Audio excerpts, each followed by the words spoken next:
Hello there, good evening.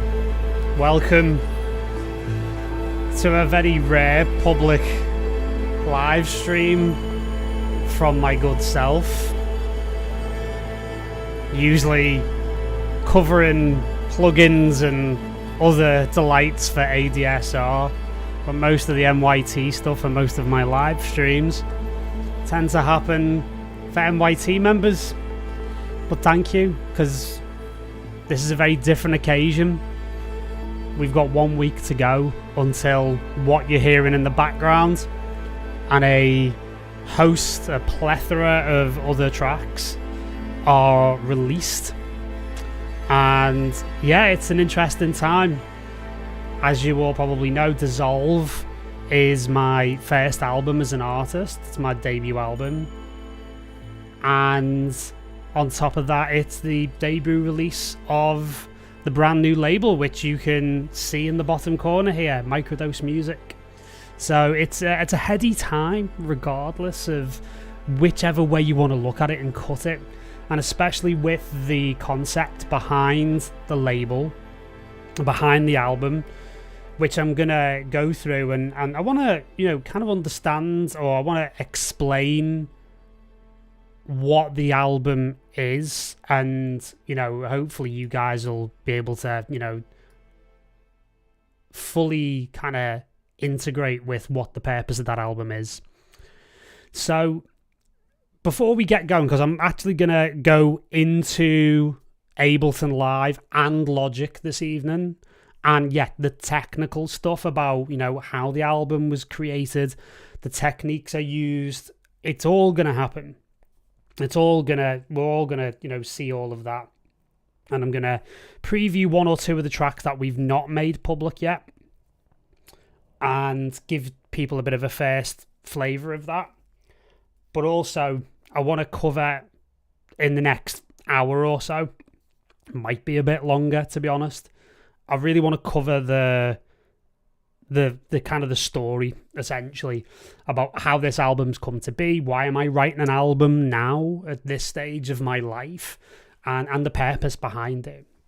So I was approached last year by the guys at Microdose, an incredible media organization in the space of covering the renaissance in understanding research into therapies using psychedelic compounds, using compounds such as MDMA, psilocybin, ketamine, etc.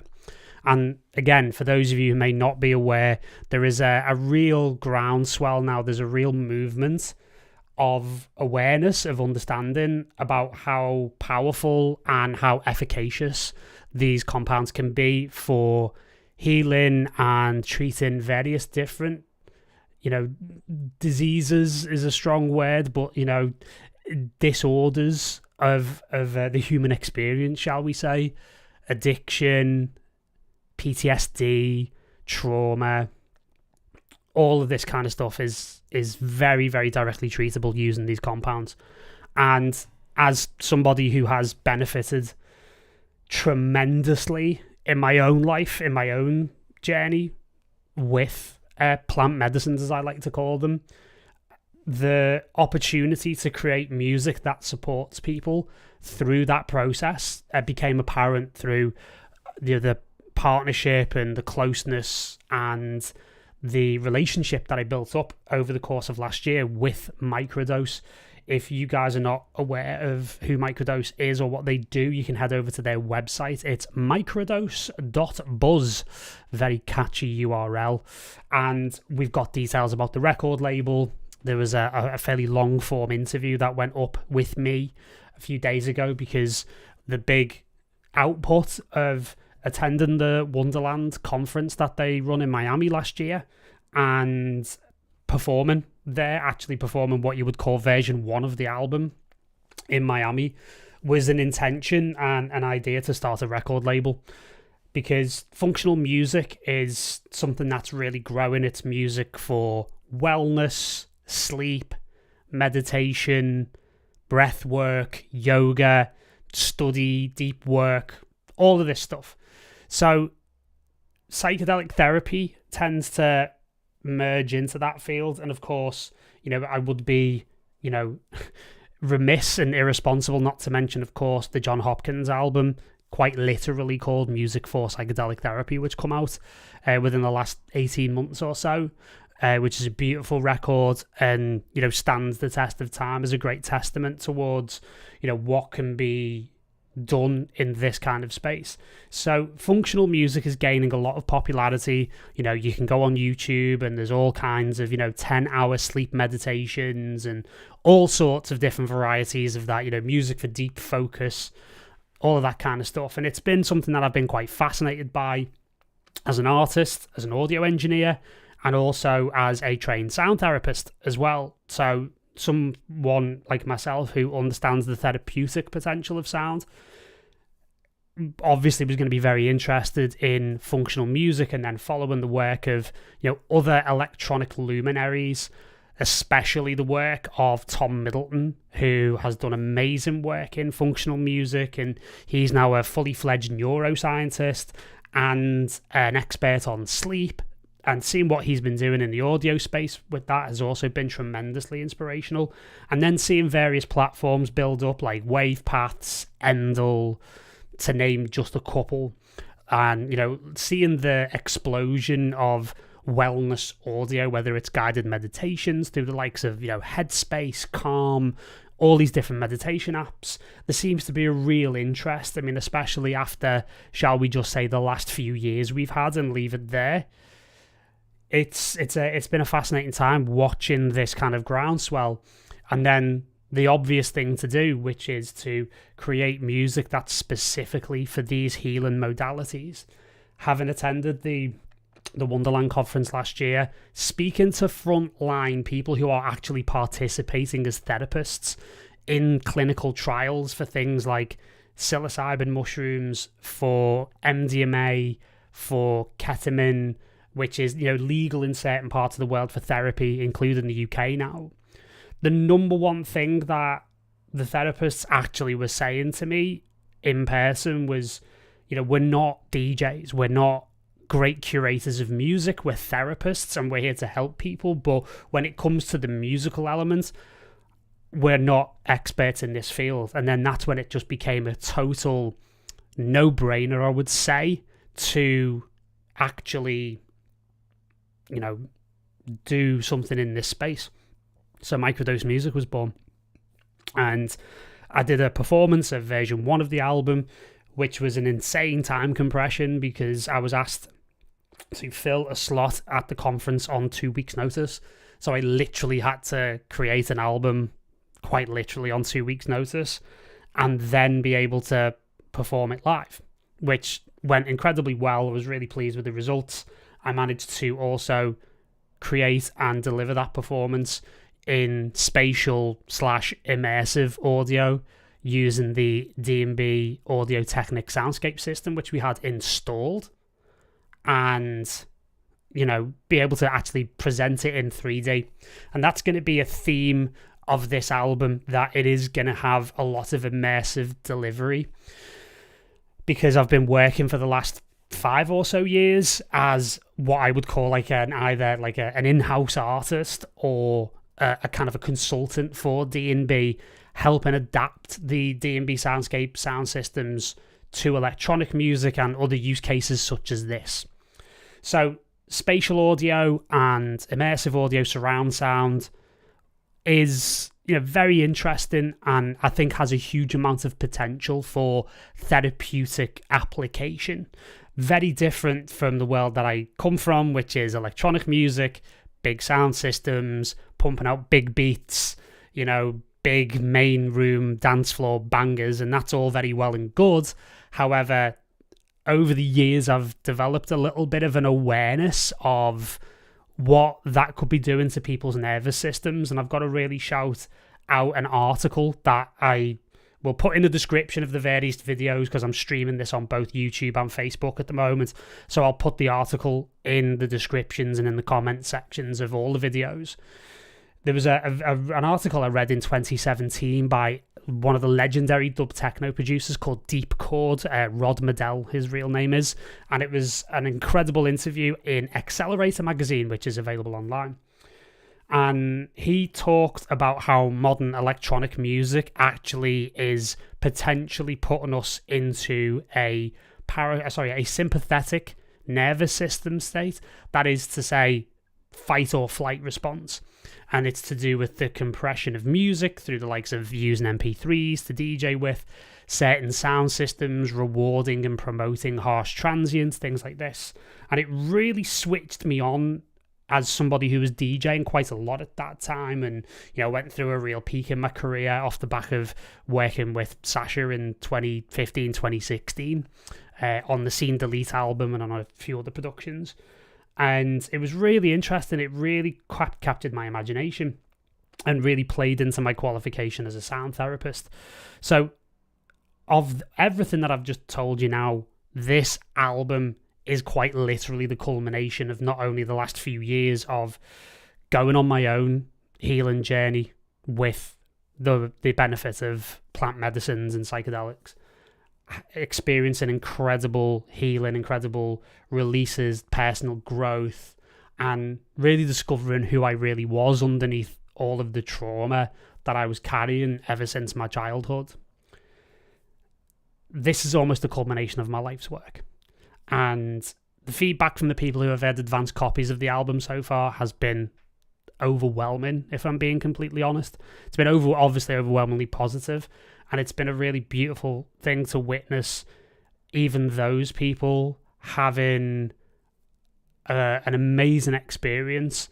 And actually, it's not all, as I like to say, it's not all unicorns, poop and rainbows, because that's not reality. And what you'll get a sense of by going through the tracks this evening is that there is definitely a contour, as I like to call it, or a narrative drive, where I'm not only, opening a space up for you to, you guessed it, dissolve.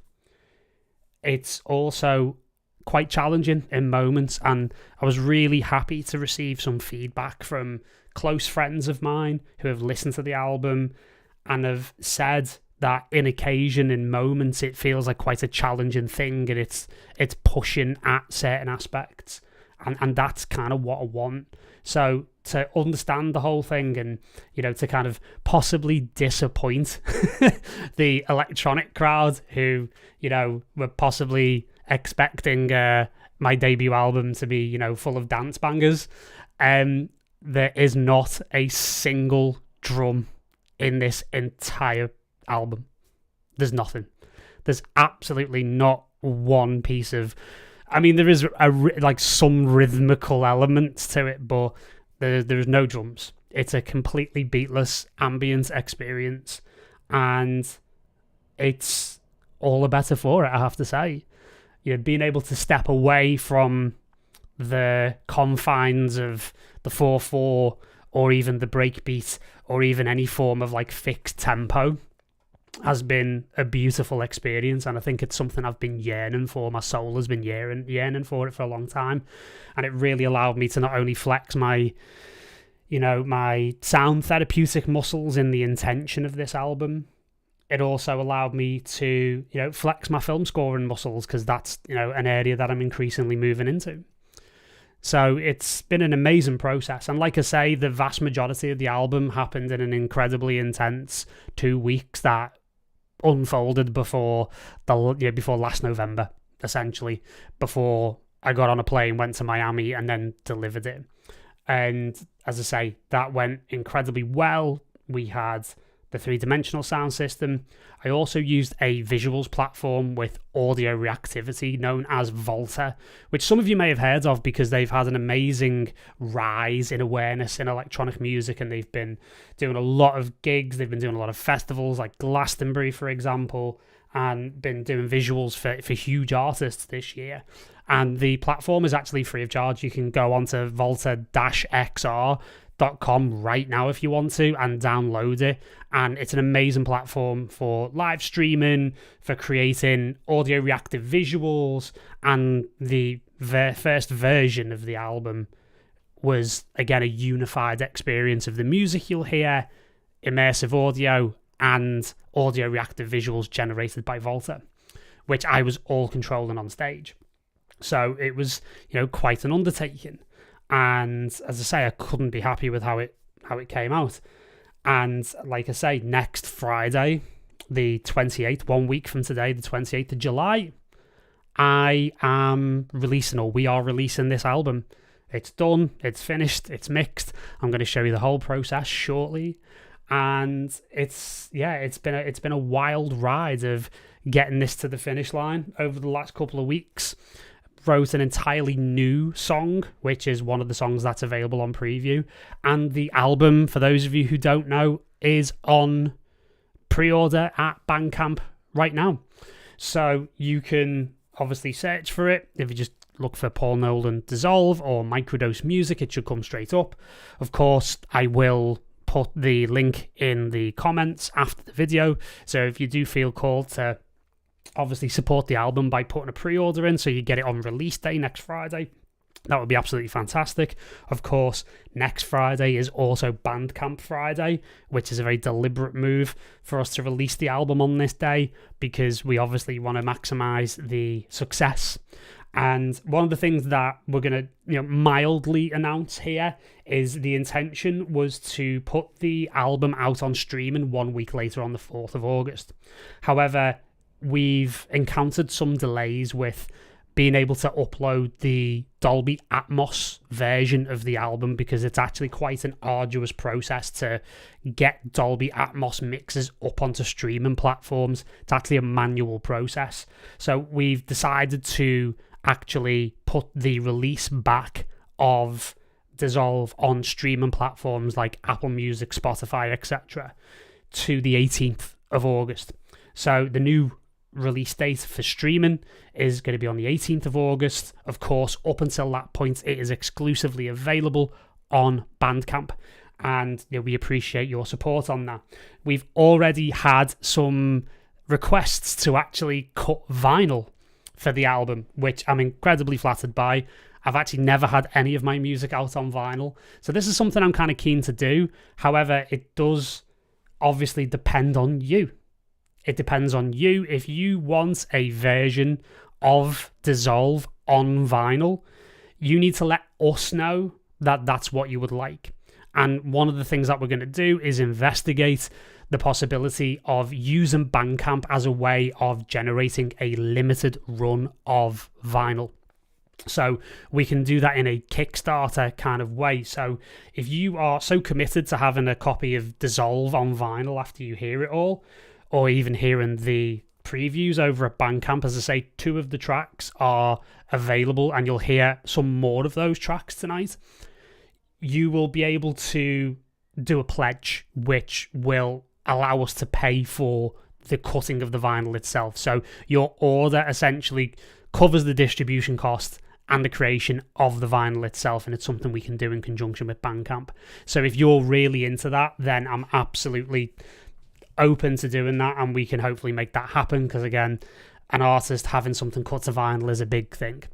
So just to explain the album before we kind of get into it, because I'm conscious that I've been going for nearly 20 minutes already and I've got a lot to say. The album is designed in such a way that it might appear on streaming platforms and even on Bandcamp that it's, separate tracks. And obviously nowadays the album has been, well, let's face it, assaulted by streaming platforms that have atomized everything and have cut things down into individual tracks and everything else. And obviously one of the famous battles that happened with iTunes was with Pink Floyd over Dark Side of the Moon, because they wanted the whole thing to go on, the whole thing to go on like as one continuous listen, because Dark Side of the Moon was, intended and created, specifically designed to be listened to in one sitting, like all albums are, quite frankly. And that is the same intention that I have. So while you'll get the separate tracks, it is designed to be listened to all the way through in one sitting. And again, it's designed as a functional music piece. So while it is an artistic piece for me, and I'll go into some of the autobiographical elements of the record as we go through, because, you know, there are sides to me that people may not know about. And I'm going to be not cringe-worthy honest with people tonight, but I am going to elucidate some of my own story and how the album maybe expresses that a little bit. However, again, I'm kind of also conscious that I want you to take from it whatever it is that you need to take from it. So I'm not going to fully divulge everything, because that wouldn't be interesting or sexy, right? You know, I'm a big believer in what Hans Zimmer says about what he does with his music, which is he's opening a world. And he's opening a door for you to bring your baggage in with you so you can get out of the music whatever it is you need. So that's very much one of the intentions behind the album. And of course, the deep purpose and the deep intention of the album is that it is used by people in a clinical setting using psychedelic therapies. However, it works regardless or not of whether or not any of these compounds are involved. I've had so much feedback from people hearing advanced copies that they just laid down and listened to it and let it wash over them for an hour, and it really, really worked for them, and they were taken to somewhere that they weren't expecting, and they almost ended the album listening feeling like a slightly different person than when they began, which is a big statement to make, right?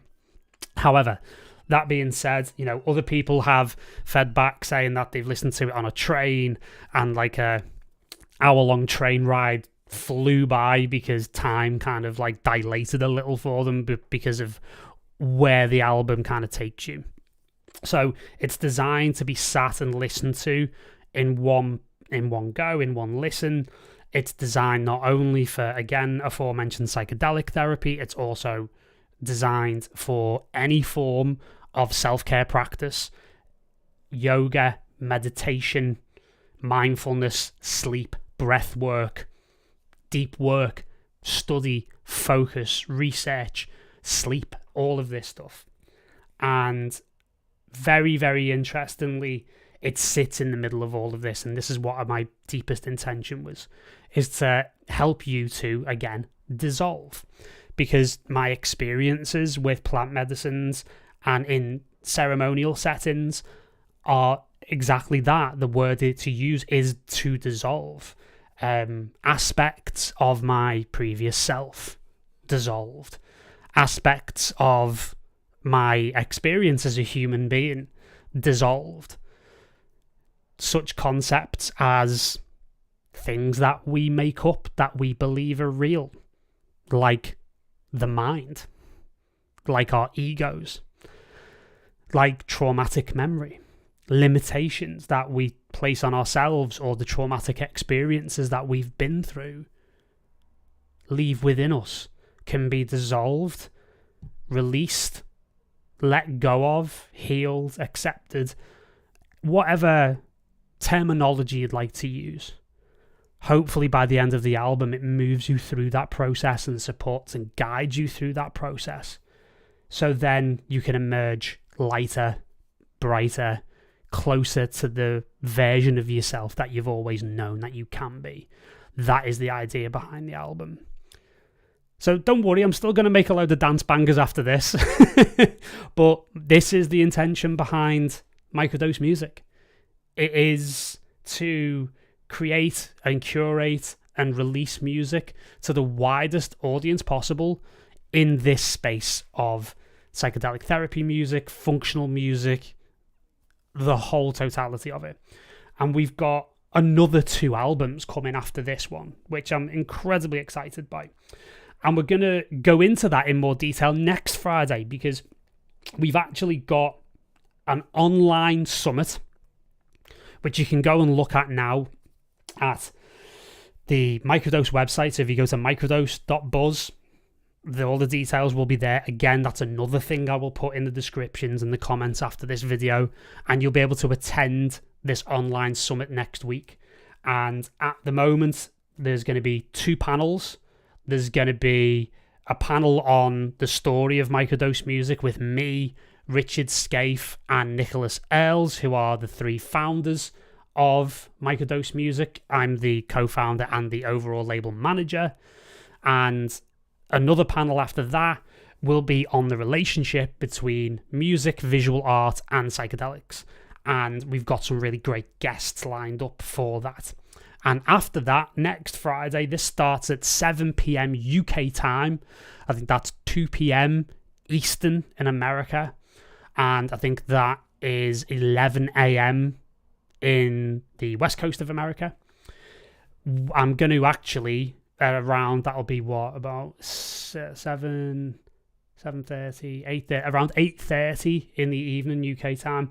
I'm going to do the first online public playthrough performance of Dissolve with a new visual element to it, which I'm going to be using Volta for, which I'm incredibly excited about.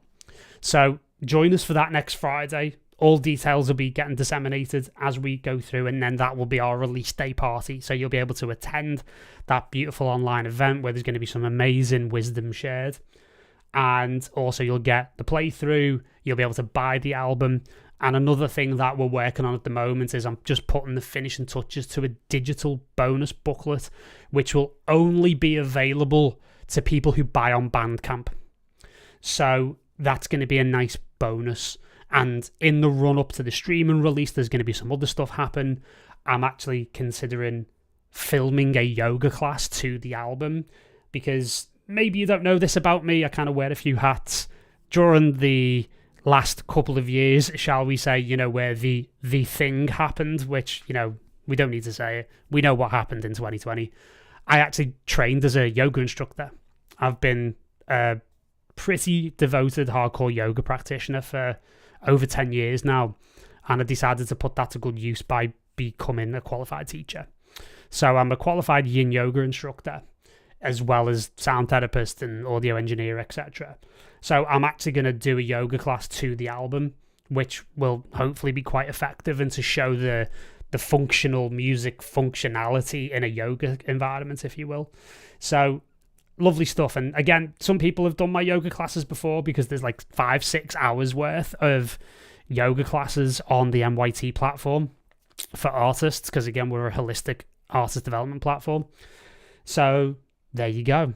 So I'm conscious that I've been whittering on now for about half an hour, and it's great to see so many people here. Just want to say hello to a few people. Clyde is waiting for a boat. What a great way to listen to a live stream. Hello to Magnus and Nick Bowman, Danny Tab, Antonio, Dennis, Mika Holst. Thank you very much, mate. It's really a pleasure to share it with you. Wes Parks, good mate. Good to see you. Julia, hello. Glad to fill your flight delay. Oh, Kevin, good to see you, mate. And hello to James, as well as Mr. Will Weston. Good to see you. All right. So, without sort of further ado, we're going to look at the tracks themselves. So what I'm going to do is I'm going to show you the 2 tracks at the moment that are available on preview over at Bandcamp. So let's move into a screen share. And I start off in Ableton. And this is the opening track, which you actually heard at the beginning of the stream. So what you might look at is how kind of like dense and how intricate the actual the actual tracks sound, and you might be surprised at how simple they are in terms of what they look like in a DAW. So that being said, I am going to break this down. So the very, very beginning here, what you've got are some what I would call nature sounds or real world sounds. So we've got 3 elements of that. So we've got like a city sound. So we'll just listen to these in isolation first of all. There we go. So like a city skyline. And then like an afternoon sound. Again, in the city, you can hear things like, horns in the background. And then some rain and kind of some interesting kind of like bird song in the background as well. So the intention for this, because the track is called Opening, it's obviously the opening to the album. It's the opening to, if you will, the ceremony of the listening experience of the album. But also as well, I'm opening up a space for you to sink into. So again, we start at this, shall we say, alert, awake, problem-solving, physical, three-dimensional awareness / consciousness that we have, as Graham Hancock likes to put it in part. And then slowly but surely, the musical elements rise. And I want to give a shout out to a very, very particular company that this company's plugins are all over this album. And honestly, I don't think the album would be possible without them. And they're an incredible company called Slate and Ash. Simon and the team, they're doing amazing stuff. And this particular plugin called Auras, and another one that they've released called Colours, all over this album. Absolutely all over it. And what's been really great is the quality of the sounds are such that they don't really need a huge amount of processing. So the very first thing you hear as it comes in, and if I just open up the automation here so I know where to start,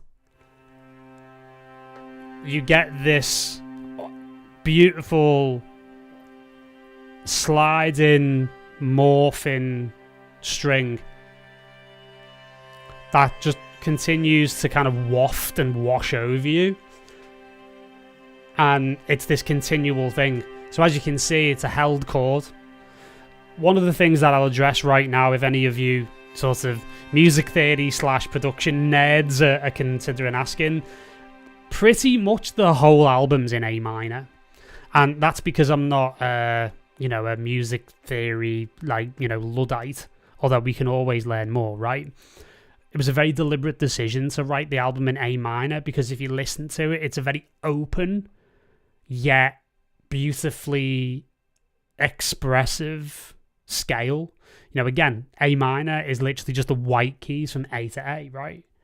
However, it has something about it. There's a mystery to it, yet it's not too dark. It's not closed off. It's not pulling you out of the emotions like the way a lot of darker scales can.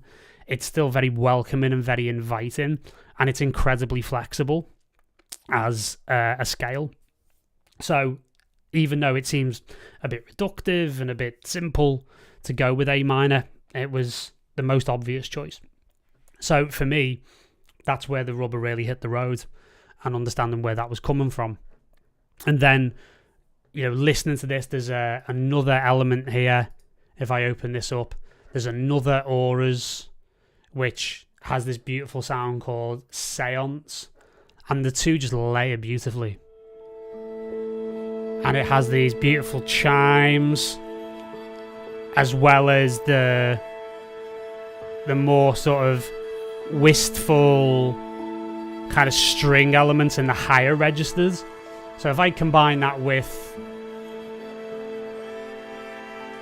the original sound that we heard with the other instance, this is two instances of auras. There's this beautiful unfolding kind of element that's very inviting. And then when you add in the group of sounds, of these natural sounds, that's where you get some really interesting elements.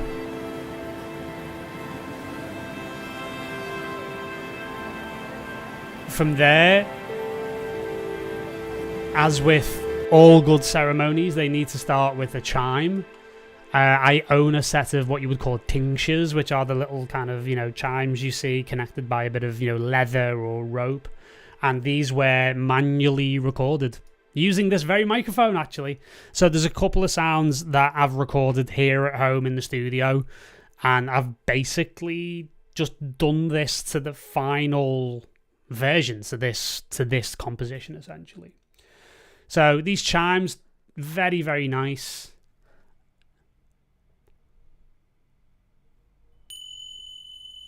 And again, they're not incredibly loud. I mean, some of them are a bit louder, but they've got a beautiful cut through in the mix. And, you know, in any form of like ceremony, whether it's for meditation or anything else, you know, these chimes are used to signify the beginning and indeed the end of ceremonies. So it was very important for me to have this in. And again, a very long reverb. And Valhalla really comes into it. And Supermassive is again all over this album. Beautiful thing about the Supermassive is it's free. So you can head over to the Valhalla website and just download it. Absolutely spectacularly good. And again, it's all over the album, and that was just the chime scent or the tincture scent on Send and Return channel. So these layers are stacking up, and from there's a sub that comes in after a while that really grounds the whole thing. And the sub is our old friend Diva. And it's just a very, very simple preset that I've made. Nothing particularly, you know, incredibly complicated. Just a really lovely, thick, creamy sub bass with, you know, a bit of a twist. And the twist is that if you listen to the track all the way through, and we look at the modulation here, we get to this area, and there's a bend. There's a pitch bend down. And that is a very deliberate thing in order to actually bring you down. It's almost like a binaural beat. So one of the things to say here is that there's no trickery in this album. There's no binaural beats or any, you know, shall we say, woo-woo 432, you know, listen to this and all your DNA is healed.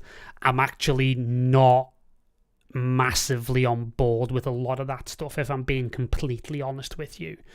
This is just, you know, music with intention. And again, what I've said in some interviews I've given that will become available soon is that sound with intention has a massively healing potential. If that is the intention. Sound with intention can become music. And it doesn't matter what frequency it's tuned to. As long as it has that intention built into its purpose, built into its reason for being brought into the world, then it benefits people. So what I am doing here, though, is manipulating the bass to just have it drop down to a certain level. And you'll probably hear this as it comes down now. And it's very, very interesting. And you'll hear this kind of... just this little drop. And the tuning of it is...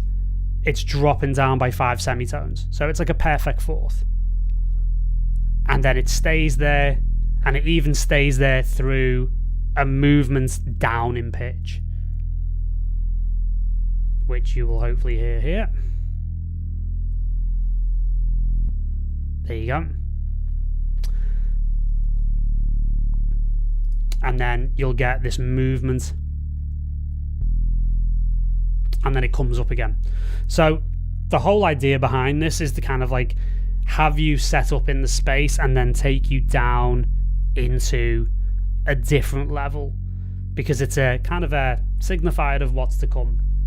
And you can hear that kind of rise up a little bit. And it's really effective. So, final couple of elements for this track is it's not wall-to-wall Slate Nash, just so you know, but you know, there's a lot of it. I'm also a big fan of Spitfire. I'm a huge fan of Oliver Arnold's.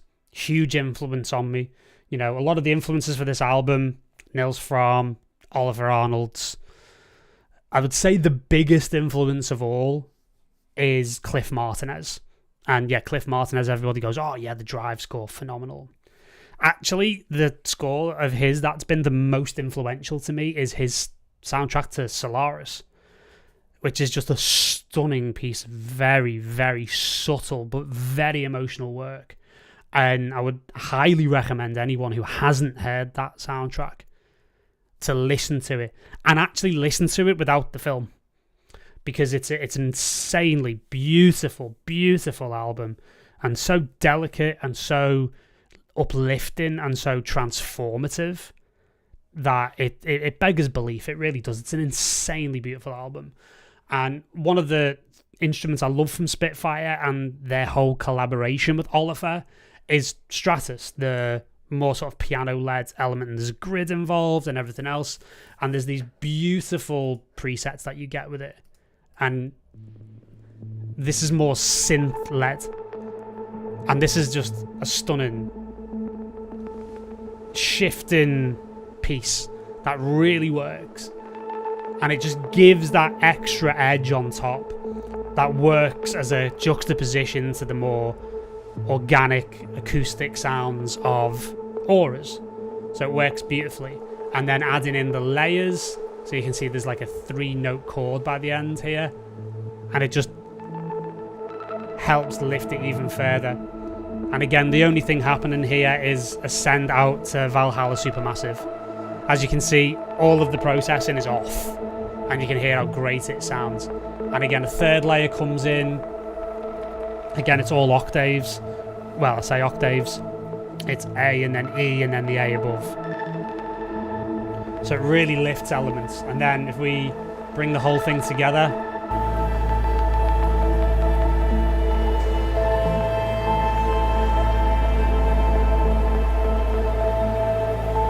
and I really wanted something like melodic to finish it off.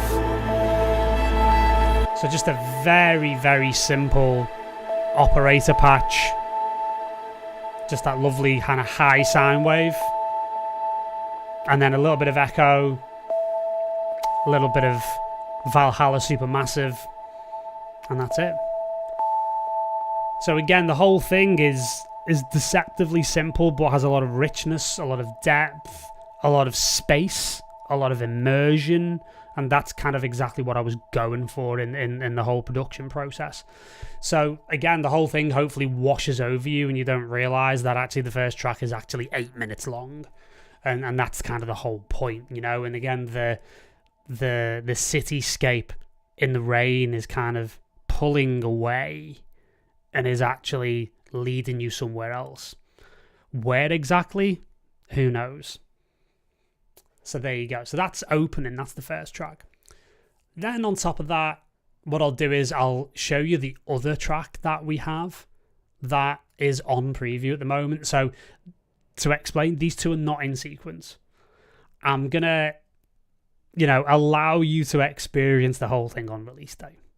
But I'm going to give you the hint or two as to one or two of the other tracks. So, we can't be giving everything away now, can we? So this is loading at the moment, so let's see whether or not we have any comments. We do not. That means everybody's very, very interested, probably, or losing interest, one of the two. So again, the tower.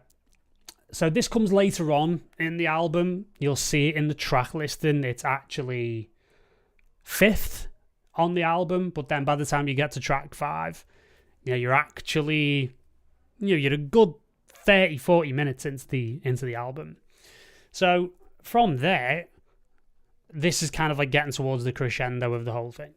Now, this, again, is the latest. This is the track that I wrote probably within the last 2 weeks. And again, it's one of these layered pieces. You'll notice there's a lot of like the same thing going on. But again, it's the layers that really help. So again, more on Stratus. So again, you'll see this come up again. Another sound called Harmonic Friends, which I absolutely love.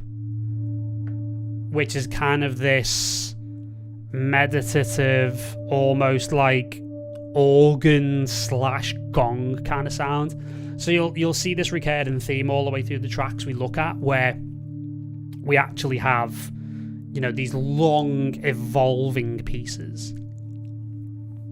And then it's layered from here with this other version of Stratus, which is just coming in now. And it's another one of these beautiful, it's called When the Angels Cry. How beautiful. What a lovely name for a preset. And then we get this lovely kind of like chord progression, which I wrote for something completely different, to be honest with you, and I realised what its intention was in the end. And this Angel's Cry has this beautiful expressive edge to it.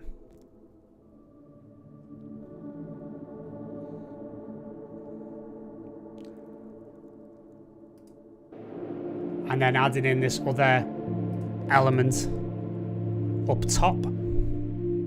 Second track down. Again, another beautiful package from Spitfire that I absolutely love, called the Oliver Arnold's Composer Toolkit. Some amazing sounds in there, including like a really gorgeous felt piano. And I'm using this, it's called a plate space piano, which in isolation sounds like this. So it's got this lovely textured noise in the background, and I'm a real sucker for these types of sounds, these evolving room tone drone kind of elements that kind of sit and wisp away in the background. And we're going to talk about some of the production techniques around some of the other drones I've created actually in one of the central pieces, which is called Dissolve, which we're going to look at. So we've got these beautiful layers coming together. And there's other sound called Pluto underneath, which again lends more depth. And I actually, this is a free instrument I found, and I'm going to be absolutely awful here, and I can't actually remember where I got it from. I download these things all the time, and I never remember where they come from. Let me just have a little look at my music production library and I'll tell you. Contact instruments. Down there. No, it's not Ava Eminence. See what I mean? There's all this stuff. Epic Trailer Towns. I think we're close. Yes, it's in this taste bundle by Audio Ollie, I believe. Here we go. Synth. Orchestral strings. I think it's in this one here, this multi-pack. But it's a beautiful piece. Some really nice, simple instruments here. And it really does add a huge amount of depth to proceedings.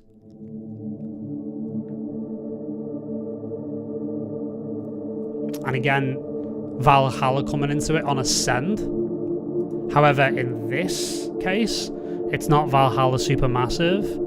It's Valhalla Shimmer, which I just adore. It's just one of my favourite plugins. I've used it for years. I've used it on absolutely everything. It's a stunning, stunning plugin. And actually put it into the reverse mode by putting the diffusion to 0.618. The shift is only one semitone, so it kind of creates a little bit of dissonance. But yeah, it's a beautiful, beautiful sound. And then if we go to right at the top here, Evo Ambience, another layer from the Oliver Arnold's Composer Toolkit. So really a lot of the time that I've spent on the album is layering stuff, finding sounds that layer incredibly well together, have them move and morph and change together. And even though the sound that you're hearing, or the song that you're hearing, is kind of doing repeated cycles, more of it kind of reveals itself over time, and things tend to get more intense, and you kind of get the idea. And then probably my favourite sound is not that, is the one that really adds the beautiful detailed edge here. And I'm a real fan of, you know, stringed instruments that can make this kind of sound. You know, mandolins, ukuleles, you know, all of these kinds of sounds. Absolutely gorgeous. And I'm a huge fan of the composer Gustavo Santaolalla, who The first score that I heard of his that I absolutely adored was his score for the Motorcycle Diaries, which is a sensational film. It's all about Che Guevara. Really, really beautiful film, starring Gael Garcia Bernal. Amazing. And Gustavo went on to win Oscars, I think it was 2 years in a row. One of them was for the Almodovar movie, Amores Perros. And I can't remember what the other one was. But he also did the music for The Last of Us. The theme song for The Last of Us, and also for the games. And, you know, his particular instrument is an Argentinian guitar called a ronroco. Beautiful, beautiful. I'm so tempted to buy one myself. And this was very much where the sound was coming from. Another Spitfire element here called the Mandolin Swarm. And I just love the delicacy of this and how it kind of sits very wide. But it's got this beautiful emotion, and then when you add with everything else, and it kind of creeps up as the sound crescendos. Bring that up a little bit. These are the writing sessions, not the mixed ones.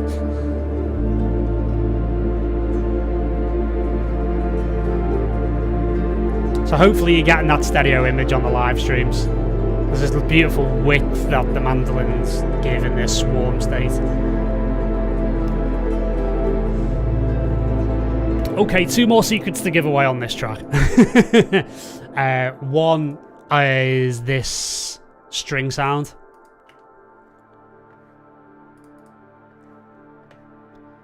And I'm actually, I really love the Symphonic Essentials, actually.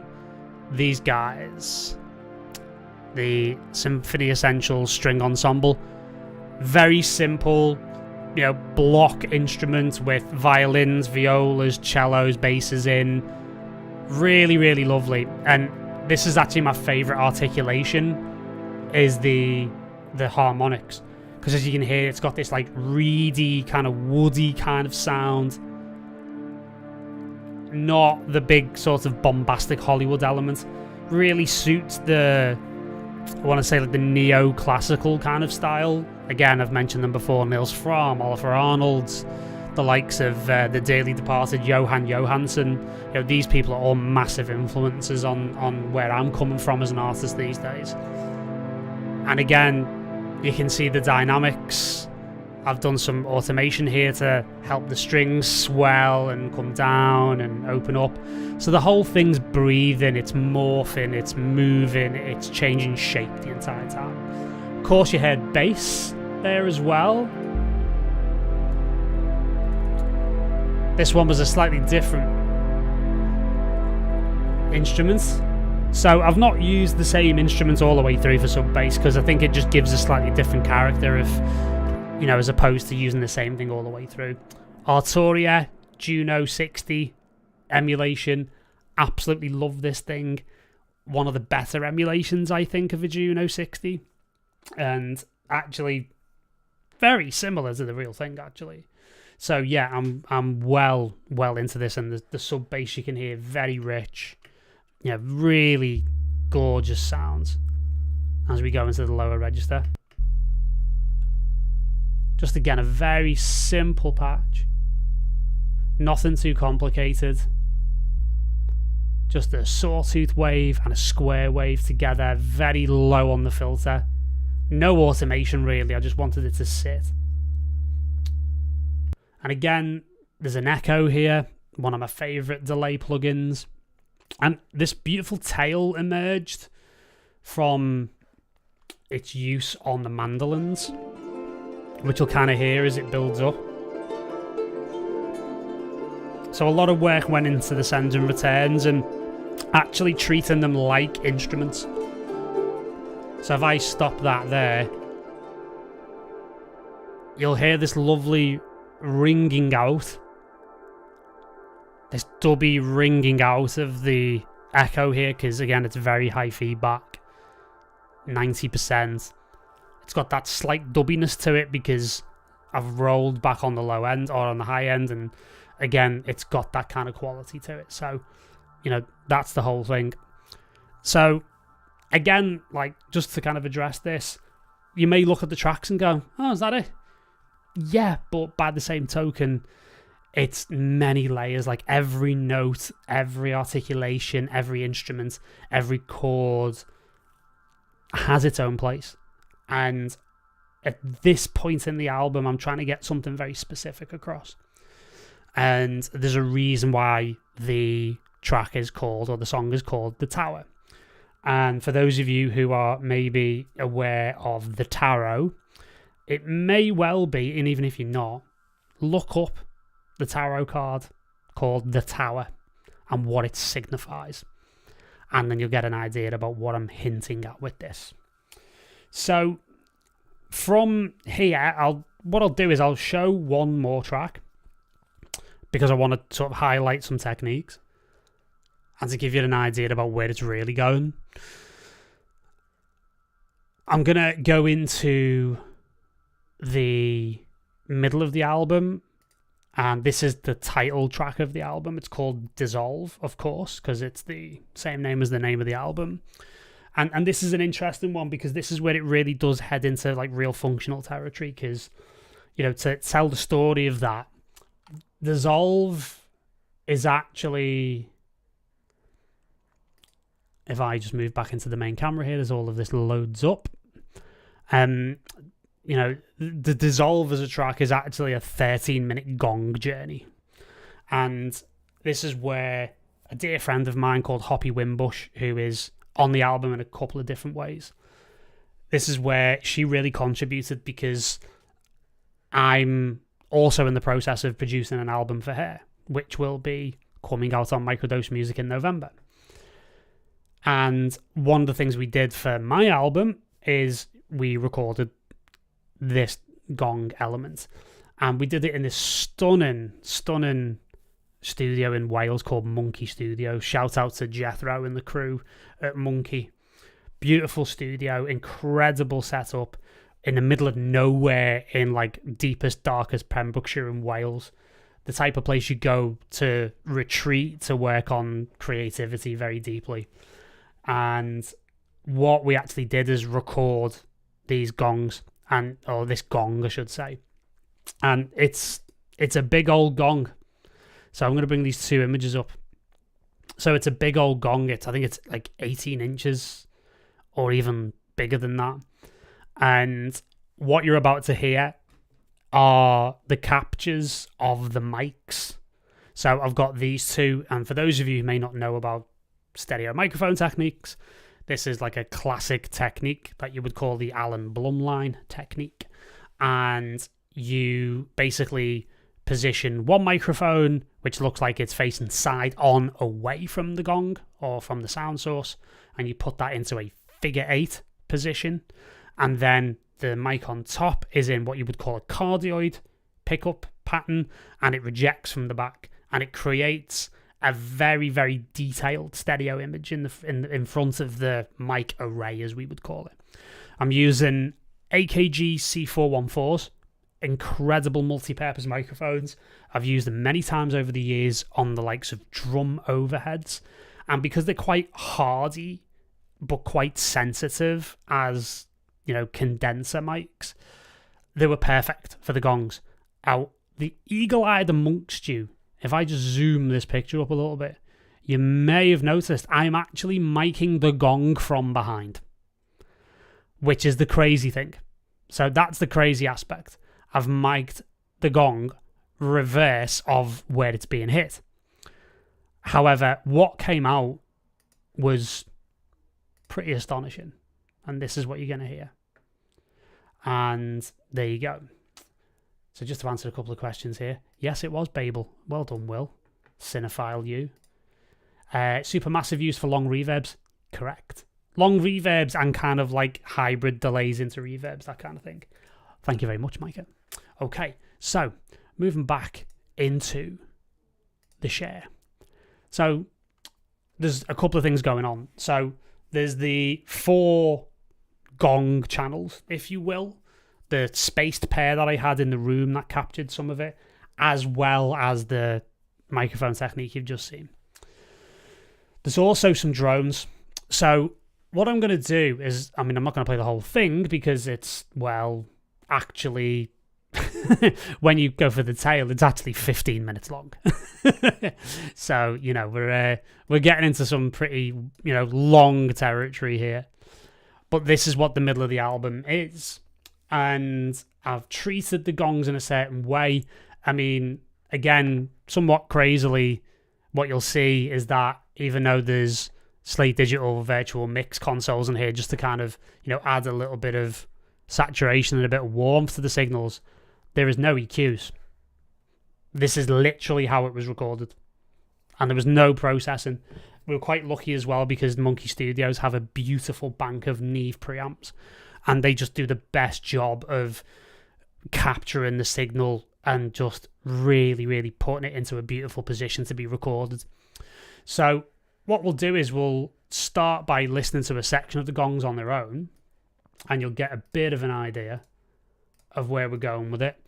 And again, the challenge of recording an instrument like a gong, especially the way Hoppy played it, is that it can go from deathly silent to almost deafeningly loud in the click of a finger. It can also go from unbelievably bowel-shaking sub-bass to piercing top end just as quickly.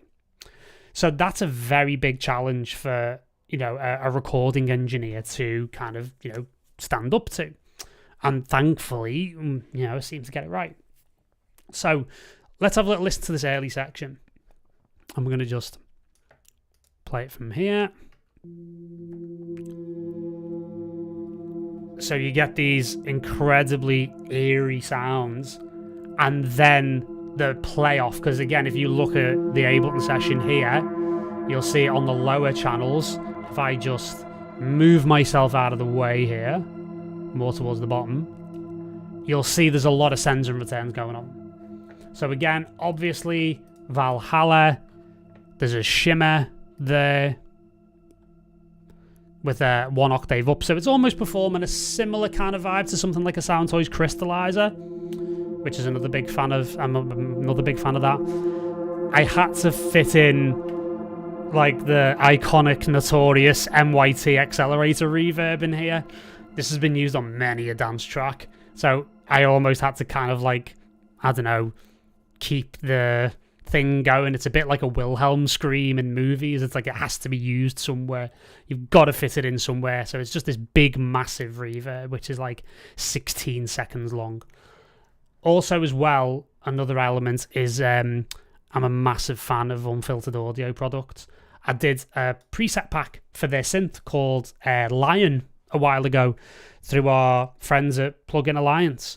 And Silo is this insane granular effect that takes sound in real time and then granulizes it and does all sorts of movements and reverb and all sorts of stuff. It's an insane plugin. I would recommend it massively.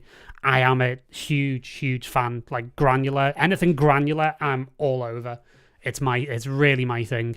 And actually, I've got Junkie XL to thank for that, because he really got me when I worked with him. Probably, God, it's about a decade ago now I worked with Junkie. He really got me into granular synthesis. So, thank you, Tom. So basically, that's doing something else, which we'll get into. It's a little bit on the low end. So we get these really eerie sounds. And of course, I'm only playing the actual gongs themselves.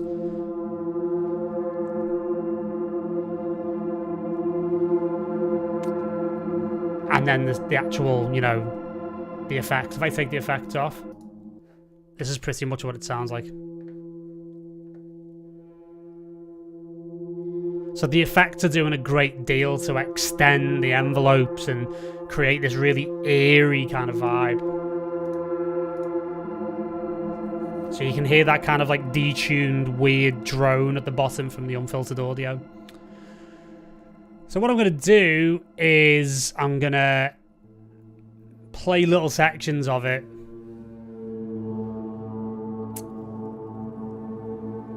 And what I'm also going to do, I'm going to play this first section, which will give you an idea about where it's going. But I'm not going to play all of it.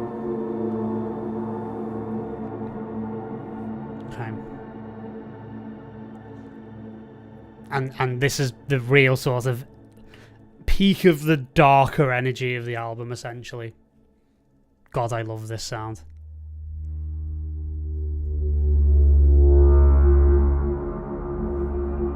You get the idea.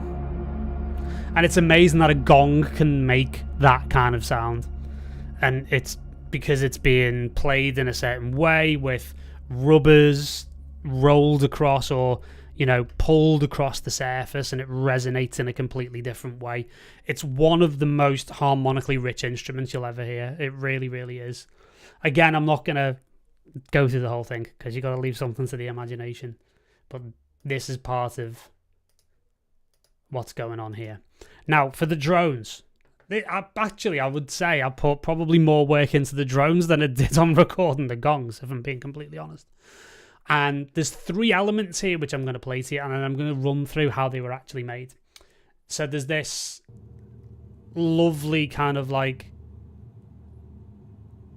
it's almost like suspended animation, you know? It kind of feels like you're in a room, but it's eerie.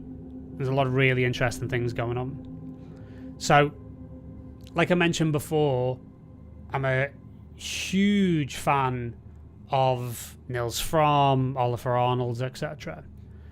And, you know, to be completely honest with you, like how some of these were made. Actually, if I bring the track back in, that would help. So, Contact. I used Unicorder, and I've been a massive Unicorder fan for years. For those of you who don't know, this is a Nils Fromm collaboration with Native Instruments, and this is actually a piano that he had made for real. However, it has all of these very, very interesting kind of elements. One of them is the ambience. So if I were to turn that up a little bit, you can probably hear this kind of like room tone in the background, and there's all these different tones. And one that I love the most is Rainy Sunday. You know, that sound of the rain pitter-pattering against your window on a calm Sunday. Absolutely just phenomenal. And then within the effects, you know, I can say noises to style, and this will stimulate this style element here. And one of the things I can do is move into a continuous. And you can probably already hear where I'm going with this. And then just that little bit of horizon. And then add in space. Big size, big distance. Mystique setting, if I remember correctly. And then, ironically, one of them was called Panned Gong, which I did use.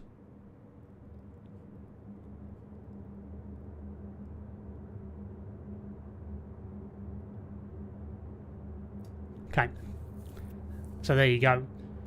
So it has this kind of like, it was like 2001 Space Odyssey kind of like suspended animation thing going on. Really, really interesting. So it's all variations on that, if I remember correctly. So if I was to just turn that off, and we'll just get into detail with some of the other ones.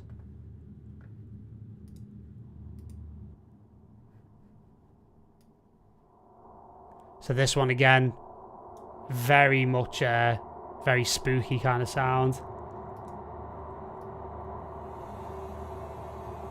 And this is another version of it. And again, all 3 of them are layers that I've created using Unicorder and then resampled for extended periods of time. They serve to really fill the gaps in on the gongs. So if I were to, you know, just pop those levels back a little bit.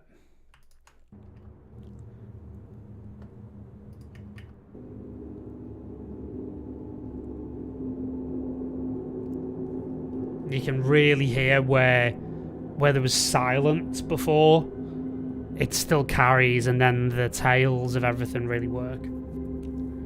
So yeah, there's Dissolve. That is the title track of the album. And again, like I mentioned before, there's a contour and there's a narrative to the album. And what I want is to kind of slowly but surely take you down to this point, which is the absolute bottom. And then after here, you run up through to a much more bright and much more interesting ending. So very cool. So we'll kind of leave the breakdown of the tracks there, because I'll move into how like the final version of the album was made. And what I want to do is I'm going to quit Ableton Live. Yeah, and that's okay. We can quit that. And then that will suspend. And then we will move into Logic. So thank you for the comments, Mika. Yeah, where did you get an idea to use gongs in that way? I had an experience, and it was actually with Hoppy, where I was in a place where she actually played gongs, and it was insanely powerful. And gongs are something I'm actually trained in playing. It's not something I play often, mostly because I don't have understanding enough neighbours or enough space in my house to have a gong that big in my house and be able to play it on a regular basis, unfortunately. However, the gongs are known in sound therapy, sound healing, if you want to call it that, as, you know, a very, very powerful tool. So having heard Hoppy play them and come up with these incredible sounds, I instantly, of course, because, you know, I'm an audio nerd, my instant instinct was to say, I would love to put some microphones behind your gongs. And that's exactly what I did. And again, gongs in a therapeutic setting are known as great movers and shifters of energy. It's a very, very powerful tool, and some people find them quite triggering. Other people find them really quite intense in a good way. I'm one of those people. I absolutely love them. I love the energy. I love the power. I love the feeling of, you know, when you hear the big gong rips, as Hoppy was putting through on one of them there. I love the sound of it going through my body, the sensation of it. I absolutely love it. So, you know, without getting into a whole thing about vibration and, you know, vibration as medicine and everything else, it's a big topic, but it definitely is a very, very effective one. So thanks for asking the question. So from here, I'm going to load up the master session. So the master session is what you're going to hear on release day. And basically there's layers to this. So there's the actual production, part of which you've just seen.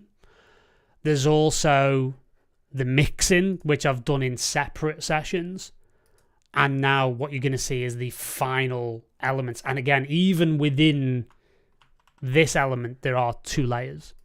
There's the regular stereo element, and then there's the Dolby Atmos element. And again, I'm very fluent in a number of DAWs. Pro Tools, Cubase, Logic, Ableton tend to be the main four that I use, but I'm also fluent in Bitwig, FL Studio to an extent. Not a big Studio One user, unfortunately, but I'm not loyal to any one DAW. I use the DAW that's the right one for the job. So it was Ableton for the production, because that's where I come from in the electronic space. Mixing and mastering has almost always been Logic. In some cases, Cubase. If I'm working on music to picture, it's mostly either Logic or Cubase, because they've got the tools to do it.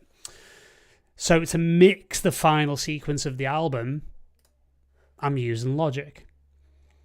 And what I'm going to do is I'm going to load up this project alternative.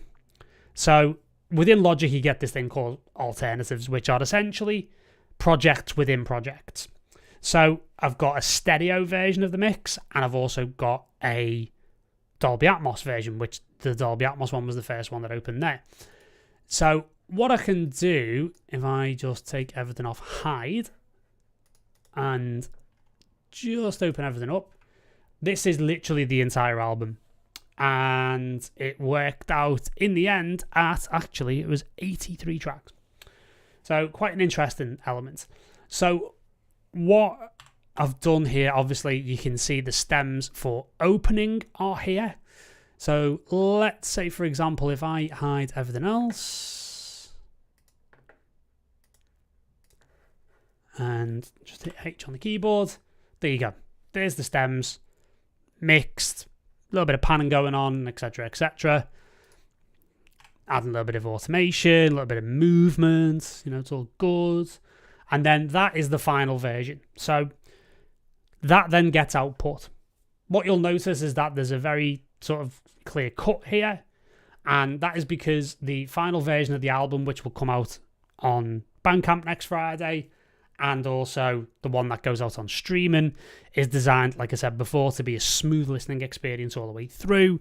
It is meant to be gapless in nature, so the tracks all bleed into each other, and this is where I kind of rely on my experience of working with Sasha on the likes of the See and Delete album, and the experience of putting together that album and seeing it come together and having the whole team work on it. Hello to Dave and Barry and Dennis and Sash and anyone else who we worked with on that amazing album.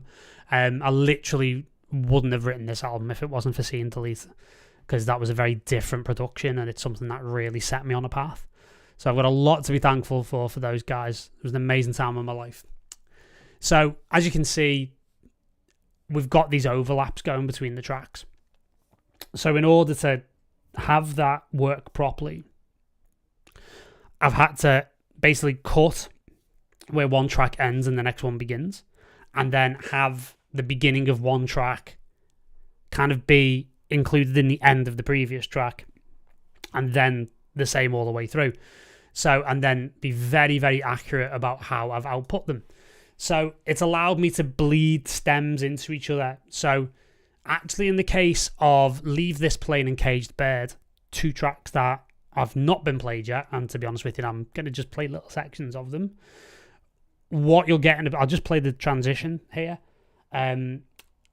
What's going on here is I actually wrote one track out of the other one. So Caged Bird came out of the exit point of the Leave This Plain track because I wanted to know where to go next. And as would happen, one of the sounds that I was playing around with became basically Caged Bird in its entirety. So again, there's these very deep transitions and blends and overlaps going on, but I want the whole thing to flow. So it means that I don't have to put a separate, 1 hour long file up on streaming services. It means the whole thing can be listened to in one completely, continuous element.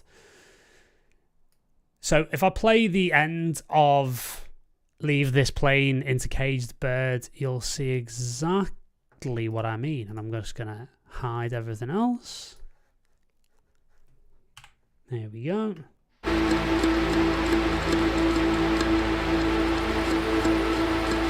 I'll talk about that sound in a minute, because that's another sound that I've recorded. And then you get the end of that track.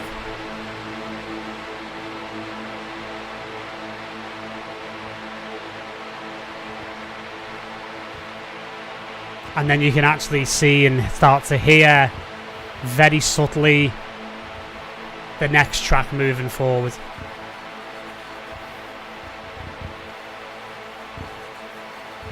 So on the actual streaming and Bandcamp versions of the album, once you've got everything loaded up, it will play seamlessly like this. That's the idea anyway.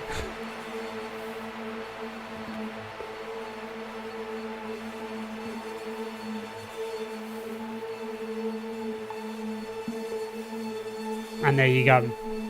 So that's why, rather than just output individual channels, I've chosen to do a master session like this, which actually allows me to master the entire album in the right format, to the right loudness levels for this style of music, and then be able to output the individual files in such a way where they'll work together seamlessly in the final release. So you can see that cascading down. It's very similar, actually, in a weird way, to actually doing a DJ mix in Ableton in a bizarre fashion. Obviously, there's no real set tempo in this.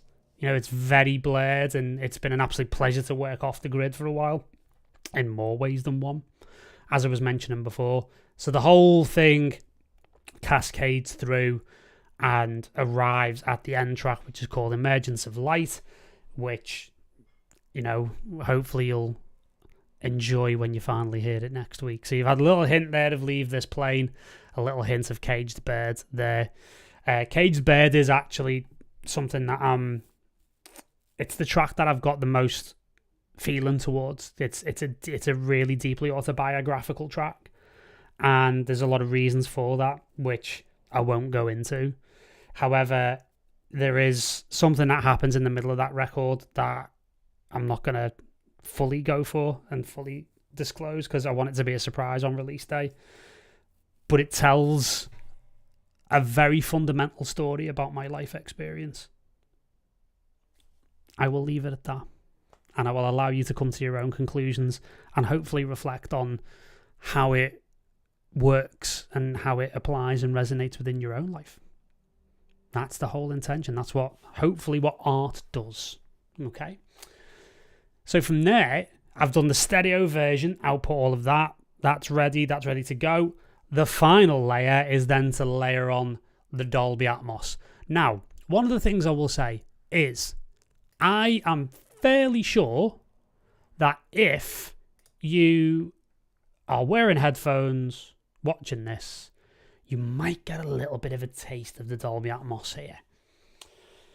So I'm going to talk about some of the problems that I've had actually with Dolby Atmos, because it's been difficult. It's been a difficult process, which is why we've had to put the streaming release date back by 2 weeks.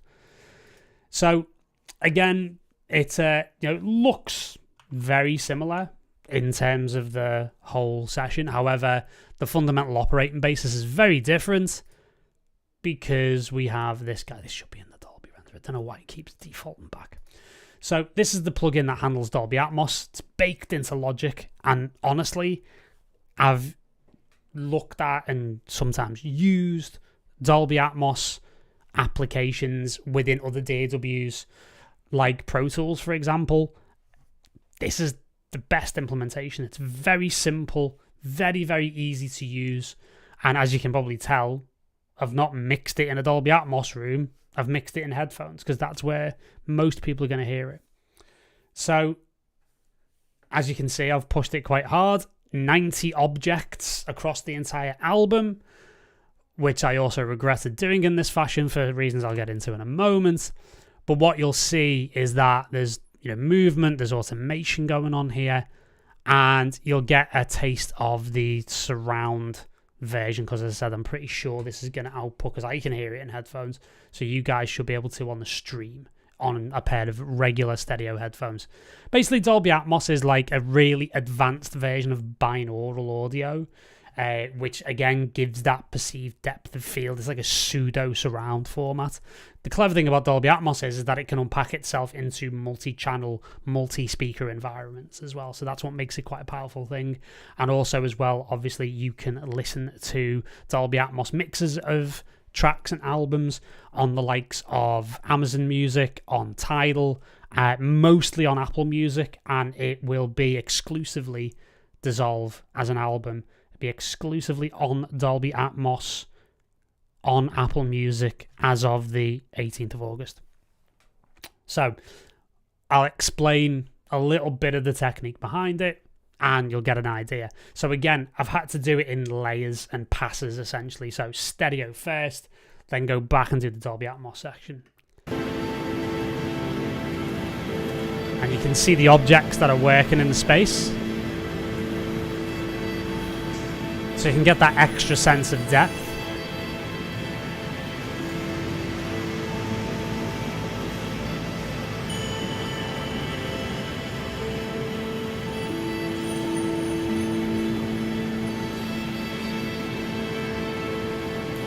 This is supposed to be off. There you go. This will give you a better understanding of the actual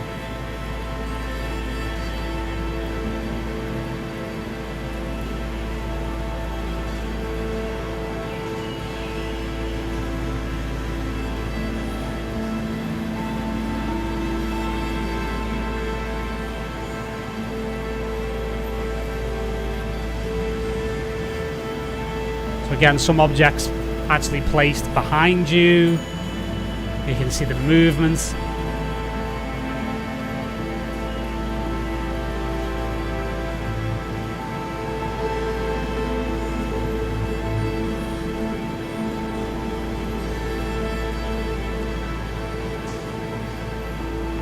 So it just helps give an extra sense of depth, an extra sense of immersion, and I've been very minimalistic with it. I liken Dolby Atmos and surround sound to being like 3D cinema.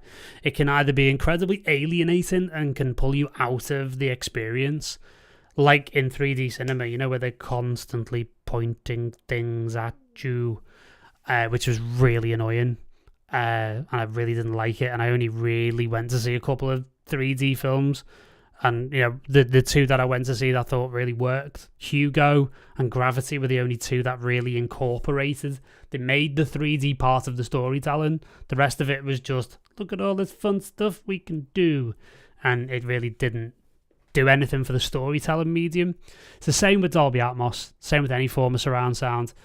You know, you can have things whizzing over your head and flying all over the place, and it can become very distracting and very disorienting to the listener. So here what I'm trying to do is create a wider depth of field, a wider sense of space, a greater sense of immersion without going too crazy. So there is a little bit of automation here in the opening track. The rest of the album doesn't have any, and that's the interesting aspect, right? So what it allows you to do in an object-based audio environment, it allows you to just create absolute positionings for things. And, you know, again, relying on my experience of, you know, working with D&B audio on Soundscape, object-based audio is an incredibly powerful function. And I actually think eventually it is going to change the way that music is made itself, because eventually we're going to be able to natively make music in this format. Again, actually, I think you actually can if you've got a powerful enough machine and, you know, you want to start from that point.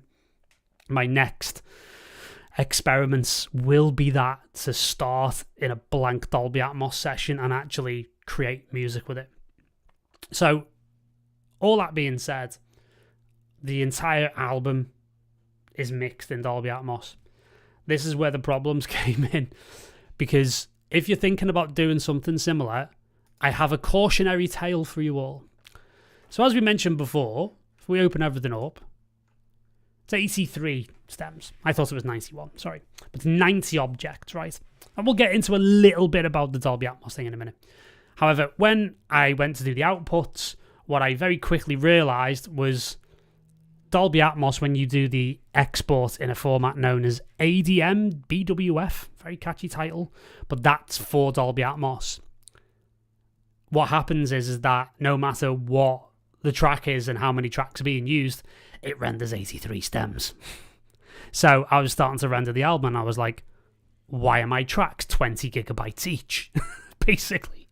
Absolutely ridiculous. So I had to go through a process of like precariously deleting all of the other tracks and then forcing myself to remember to not save it, which is a ridiculous situation to be in. However, it was worth the price. It was a price worth paying to be able to mix the entire album as a unified thing rather than forcing myself into doing things as, you know, a separate project essentially, or separate mixes. Then I've got to put them together. So it was much better that way, but it was a bit finicky. I also had to, in the final version, which I've not got here, I had to actually, you know, mix down or pre-mix some of these stems because there's a 4 gigabyte file size limit. And as you can see, in the context of the entire album, you know, Emergence of Light is the junkiest. It's the one with the most. It's what, 20 odd stems, something like that. That landed up well over the 4 gig file limit, so I had to condense some stems down and print them to single stems that were in similar positions in the room, in the virtual room you've just seen, in order to make that make sense. And then to kind of like save on objects, because the way Dolby Atmos works is that there are two very interesting elements. So there's the three-dimensional objects, which have absolute positions in the room, which you've just experienced before. However, you've got these other elements that are called beds. And say, for example, the beds are the ones with the more circular panners here. So they occupy in the surround bed, which are the sort of, old school, shall we say, Dolby surround style kind of mixes where it's like, you put things in a particular speaker, essentially. And depending upon where you position things can happen and be in all of the speakers. So say, for example, something like the rain here and the skyline. These two are actually panned fundamentally right in the middle, which means that they are seemingly coming from all the speakers. So if I move that around, you'll feel that sharpen up. More towards the middle, you feel like you're right in the middle of it. More towards the back, kind of weirdly perceptually feels like it's behind you. And then the rain.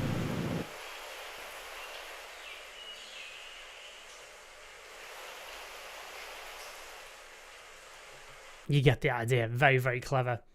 And it uses like these perceptual reverbs, like on the binaural render, near, mid, and far, in order to give that feeling of distance. And I've set that up as a kind of a separate element. So very, very interesting. I'm a proponent of immersive audio and spatial audio. I really do genuinely think it's the future. And like people keep saying to me about AI, it's only ever going to be as bad as it is right now. That's the same with immersive audio. And whilst I don't think it will completely replace stereo, because I think there's very, very much still a place for stereo, I do think it's going to complement stereo. And in certain use cases like functional music and audio like this, I do think it's going to become a very, very important and very powerful tool, not only in your headphones. Again, if you've got AirPods, for example, you can do the whole head tracking element where you can actually move your head inside of the mix, which is quite an interesting experience. And also as well, you've got the HRTF where you can actually do a model, as you can see here, personalized spatial audio profile, which is quite an interesting thing to work with as well. But not only that, I can attest to the power of immersive and spatial audio in the live environment, having been involved with, pulling off DJ sets in full surround sound after the likes of Groove Armada last year, and also as well seeing Groove Armada do their, shall we say, final farewell tour as, in the UK, as a tour mostly in D&B Soundscape. Absolutely near tore the roof off Brixton Academy for 2 nights in Soundscape last year around Easter weekend. So all of this, I'm trying to amalgamate all of these intentions, all of these modalities, all of these elements and intentions and technology into something that people find engaging, something that they find powerful, impactful, and serves them and helps them. And again, if we can create a greater sense of immersion, then hopefully the greater the amount of impact, healing, for want of a better expression, growth, change, transformation in people that we can hopefully trigger. And let's be honest, given the current state of the world right now, I think we need that more than ever. So that is my intention. That is my commitment to all of you. And this is just the beginning. For myself as an artist, this is an entirely new path. And for Microdose Music as a label. So it's going to be an absolute pleasure to share with you these additional albums that are coming out. And we've got some pretty big plans for 2024. If you are US based, you could consider coming to the Wonderland conference in Miami in November. Phenomenal event. People from all walks of life. People such as Reggie Watts was there last year. A number of different people like Sugar Rashad Evans, former UFC middleweight champion, I think he was at one stage, or welterweight champion. He is very much in this world.